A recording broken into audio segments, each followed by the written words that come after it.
आज हम लोग भूगोल 8वीं वर्ग का पहला पाठ संसाधन नामक चैप्टर का कुछ प्रश्नों को देखेंगे, जिसमें सबसे पहला प्रश्न है संसाधन की परिभाषा दें। अर्थात संसाधन वह स्थिति है जिसे मनुष्य अपने बुद्धि और विवेक के माध्यम से अपने सुख सुविधा के लायक बनाता है। वह स्थिति संसाधन कहलाती है। जैसे भूमि, जल, वायु, विद्यालय, भवन, ये सब संसाधन के रूप हैं, क्योंकि मनुष्य इन सब का उपयोग अपने बुद्धि विवेक के माध्यम से संसाधन के रूप प्रदान करने में करता है। अब संसाधन के वर्गीकरण के प्रमुख आधार कौन कौन से हैं? तो यहाँ पे 5 आधार दिए गए हैं, जिसे आप वीडियो को रोक करके लिख लीजिए प्रश्न के आंसर को और याद करने का प्रयास कीजिएगा। अगला प्रश्न, प्राकृतिक संसाधनों का संरक्षण क्यों जरूरी है? तो जाहिर सी बात है, जो चीजें हमारे लिए अत्यंत आवश्यक है उसका संरक्षण करना भी जरूरी है। हमें जो चीजें हमारी जरूरतमंद होती हैं, हम उसकी देखरेख अगर अच्छे से नहीं करेंगे तो उनकी समाप्ति होने पे हमें समस्या हो सकती है। अर्थात प्राकृतिक संसाधनों का संरक्षण भी जरूरी है। इस आंसर में इसको कुछ विशेष तरीके से लिखवाया गया है, आप इसके माध्यम से इसको पढ़ करके लिखिए और लिखने का प्रयास कीजिए।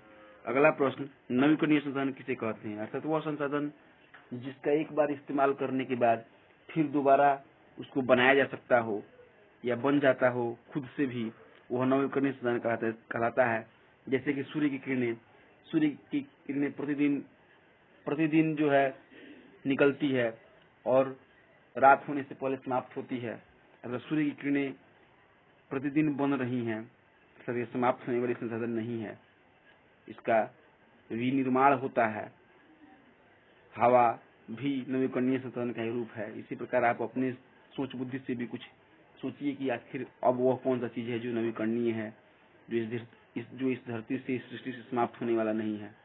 अगला प्रश्न, प्राकृतिक संसाधनों के वितरण में असमानता के प्रमुख कारण को लिखिए।